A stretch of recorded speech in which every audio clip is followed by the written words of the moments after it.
ഓം ശ്രീ ഗുരുഭ്യോ നമഃ. ശരജ്യോത്സ്നാ ശുഭ്രാം ശശിയുതജടാജൂഢമകുടാം വരത്രാസത്രാണ സ്ഫടികഘടികാ പുസ്തകകരാം സകൃന്നത്വാ നത്വാ കഥമിവ സതാം സന്നിദധതേ മധു ക്ഷീര ദ്രാക്ഷ മധുരി മധുരിണ ഫണിതയാ. ഓം ശ്രീ മഹാദേവേ നമഃ. സൗന്ദര്യലഹരി ശ്ലോകം 15.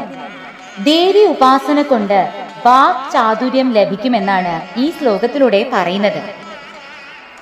അല്ലയോ മഹാദേവി, ശരത്കാലത്തുള്ള പൂർണ്ണചന്ദ്രന്റെ ചന്ദ്രിക പോലെ ധാവല്യത്തോടു കൂടിയവളായി, ചന്ദ്രക്കലയോട് ചേർന്ന് ജടാഭാരം, കിരീടം ഇവയോട് കൂടിയവളായി, വരദാനമുദ്ര, അഭയദാനമുദ്ര, സ്ഫടികം കൊണ്ടുള്ള ജപമാല, പുസ്തകം ഇവയെ 4 കൈകൾ കൊണ്ട് ധരിച്ചിരിക്കുന്നവളായിരിക്കുന്ന നിന്തിരുവടിയെ ഒരു തവണ നമസ്കരിച്ച സത്തുക്കൾക്ക് തേന്, പാല്, ദ്രാക്ഷ ഇവയുടെ മാധുര്യഭാരത്തെ വഹിക്കുന്ന വാഗ്ധോരണികൾ എങ്ങനെ സാന്നിധ്യത്തെ പ്രാപിക്കാതിരിക്കും? പ്രാപിക്കുക തന്നെ ചെയ്യുമെന്ന് താല്പര്യം. ഇങ്ങനെ ഇരിക്കുന്ന നിന്തിരുവടിയെ ഒരു തവണ നമസ്കരിക്കുന്നവൻ കൂടിയും മഹാകവിയായി തീരുന്നു.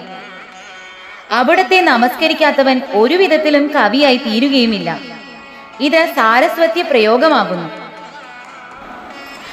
ഈ ശ്ലോകത്തിൽ പറയുന്നത് പോലെ ദേവിയെ നിരന്തരം ഉപാസിച്ചാൽ ഉത്തമമായ വാക്സിദ്ധി ലഭിക്കും. വാഗ്ദേവതയും വാത്സല്യമയുമായ അമ്മയ്ക്ക് നമസ്കാരം. സർവം ശ്രീ ജഗദംബാർപ്പണമസ്തു.